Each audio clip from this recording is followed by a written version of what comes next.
당신은 하루에 몇 시간이나 미루며 살고 있나요? 하루 평균 1.6시간이에요. 계산해보면 1년에 무려 55일을 미루면서 보내는 거죠.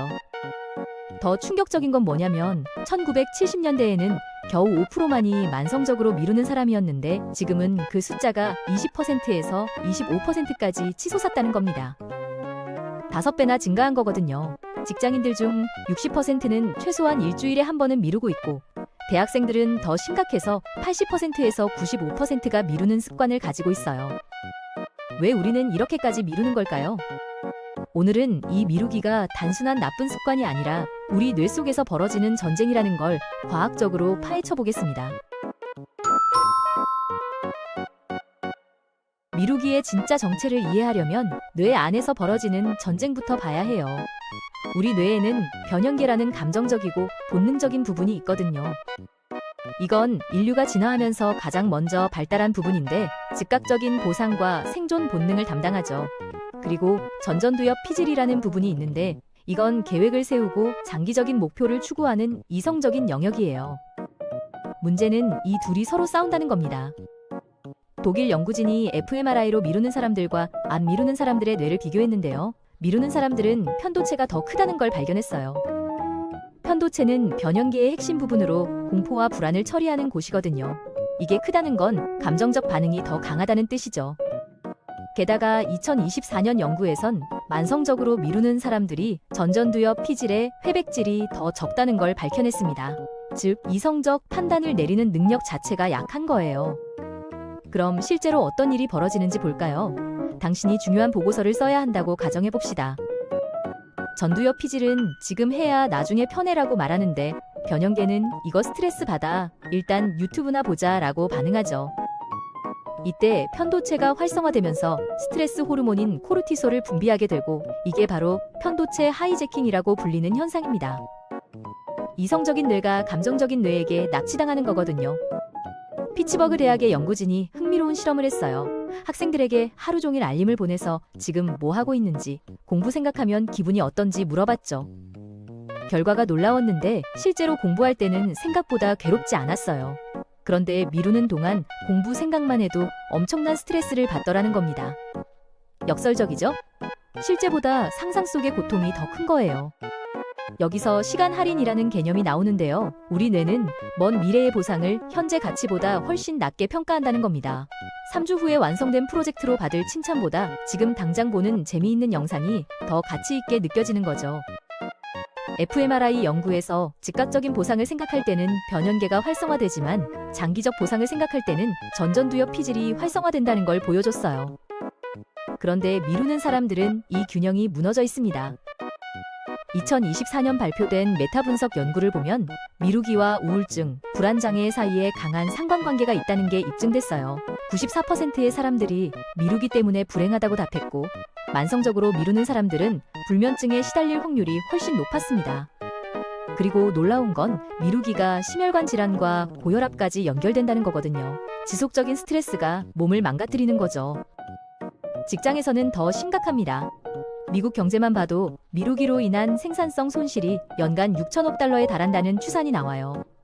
한 직장인이 미루기 때문에 잃는 돈이 1년에 평균 일진 달가 넘는다는 연구 결과도 있죠. 학업에서도 마찬가지인데 습관적으로 미루는 학생들은 평균 GPA가 0.5점 낮고 최대 25%까지 성적이 떨어진다는 데이터가 있습니다. 여기서 중요한 질문이 나오는데요. 왜 어떤 사람들은 더 많이 미룰까요? 감정 조절에 어려움이 있는 사람들이 특히 취약해요. 2014년 이란 의과대학 연구에서 학업적 자기 효능감이 낮고 감정 조절이 안 되는 학생들이 훨씬 더 많이 미룬다는 걸 발견했거든요. 자존감이 낮은 사람들도 마찬가지고요.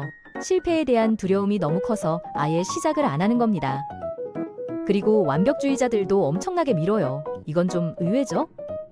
완벽주의자는 뭐든 잘할 것 같은데 오히려 그 높은 기준 때문에 실패가 두려워서 미루게 됩니다. 지금 하면 완벽하게 못할 것 같아 라는 생각이 발목을 잡는 거거든요.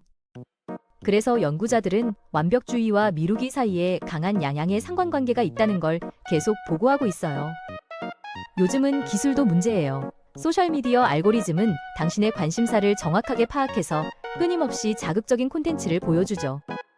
한 연구에서 사람들이 온라인에서 보내는 시간의 거의 절반인 47%를 미루는 데 쓴다는 걸 밝혀냈어요. 집에서는 57%, 학교에서는 40%, 직장에서도 32%나 미루는데 온라인을 사용한다는 겁니다. 그런데 가장 역설적인 건 뭐냐면 미루기가 단기적으로는 실제로 스트레스를 줄여준다는 거예요. 불안한 과제를 피하면 당장은 편안해지거든요. 뇌는 이걸 학습하게 됩니다. 아, 피하면 기분이 나아지네? 그래서 다음에도 또 미루게 되는 거죠. 신경과학적으로 보면 이렇게 반복될수록 회피 행동을 담당하는 신경회로가 강화되어 습관이 되는 겁니다. UCLA의 심리학자 할 허쉬필드는 fMRI를 사용해서 정말 흥미로운 걸 발견했어요. 우리 뇌가 미래의 나를 볼 때 완전히 다른 사람처럼 본다는 거예요. 미래에 내가 알아서 하겠지라고 생각하는 게 뇌과학적으로는 저 낯선 사람이 알아서 하겠지와 똑같다는 겁니다. 그래서 미래의 자신에게 더 가혹해지는 거죠. 그럼 어떻게 해야 이 악순환을 끊을 수 있을까요? 과거에는 더 엄격한 시간 관리와 강한 의지가 답이라고 생각했어요. 그런데 최신 연구들은 정반대를 말하고 있습니다. 너무 높은 목표와 엄격한 규율은 오히려 부정적 감정을 증폭시켜서 미루기를 악화시킨다는 거거든요. 2022년 신경과학 연구에서 베네측 전전두엽 피질이라는 부분이 노력 비용을 추적한다는 걸 밝혀냈는데요. 과제가 너무 크고 어렵게 느껴지면 이 부분이 이거 너무 힘들어, 나중에 라는 신호를 보낸다는 겁니다. 해결책은 과제를 작게 쪼개는 거예요. 10페이지 보고서를 써야 한다면 1페이지만 20분 동안 쓰기로 시작하는 거죠. 내가 감당할 수 있는 크기로 만드는 겁니다. 포모도로 기법이라는 게 있는데요. 25분 집중하고 5분 쉬는 방식이에요. 연구에서 이게 미루기를 절반 가까이 줄인다는 걸 보여줬거든요. 왜 효과적이냐면 즉각적인 보상을 만들어주기 때문이에요. 25분만 하면 쉴 수 있다는 게 뇌에게는 충분한 동기가 되는 거죠. 시간 할인 문제를 해결하는 겁니다. 인지행동치료도 엄청나게 효과적이에요. 75% 정도의 성공률을 보인다는 연구가 있는데 핵심은 부정적 생각 패턴을 바꾸는 거예요. 이거 너무 어려워, 못할 것 같아 라는 생각을 어렵긴 하지만 단계별로 하면 할 수 있어? 로 바꾸는 거죠. 내가 위협으로 인식하지 않게 만드는 겁니다. 가장 중요한 건 자기 연민입니다. 피츠버그 대학 연구에서 8주간 마음챙김 훈련을 받은 사람들의 편도체가 실제로 줄어들었다는 걸 발견했어요. 그리고 편도체와 전전두엽 피질 사이의 연결이 바뀌었죠. 명상과 마음챙김이 뇌 구조 자체를 바꿀 수 있다는 증거예요.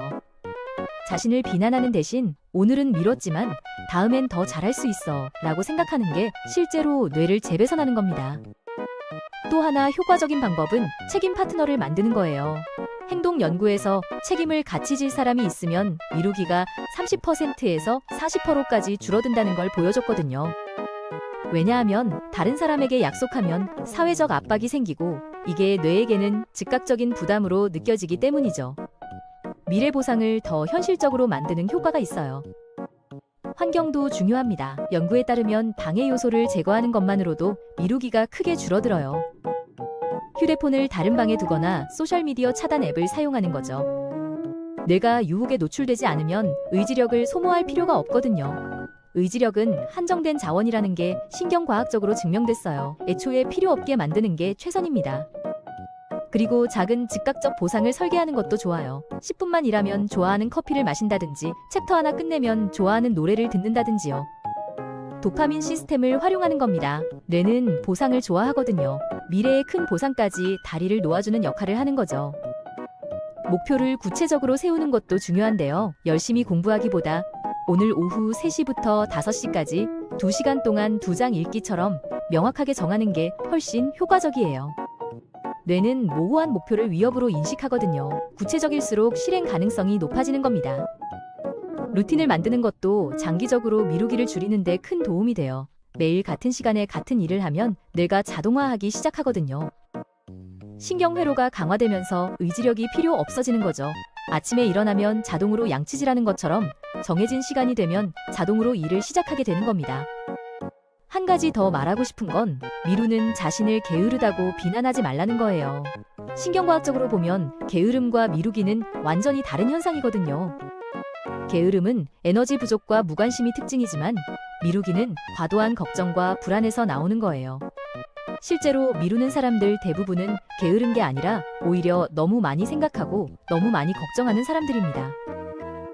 2025년 최신 연구를 보면 유전적 요인도 20% 정도 영향을 미친다고 해요. 충동성이나 자기 통제력 같은 특성이 유전되는 거죠. 하지만 80%는 환경과 학습된 행동이라는 뜻이에요. 즉, 충분히 바꿀 수 있다는 겁니다. 뇌는 평생 변화할 수 있는 신경 가소성을 가지고 있거든요. 결국 미루기는 의지력의 문제가 아니라 감정 조절의 문제예요. 과제를 위협으로 보는 뇌를 재교육하는 거죠. 작은 성공을 쌓아가면서 나 할 수 있어 라는 경험을 반복하면 편도체의 과잉 반응이 줄어들고 전전두엽 피질이 강화되는 겁니다. 이게 바로 신경과학이 알려주는 미루기 극복의 핵심이에요. 당신이 오늘 하루 55일 중 하나를 미루며 보낸다면 내일은 54일로 만들어 보세요. 완벽하게 바뀔 필요는 없어요. 조금씩만 개선되면 됩니다. 뇌는 그 작은 변화를 감지하고 새로운 신경회로를 만들기 시작할 테니까요. 지금 이 순간이 바로 시작하기에 가장 좋은 때입니다.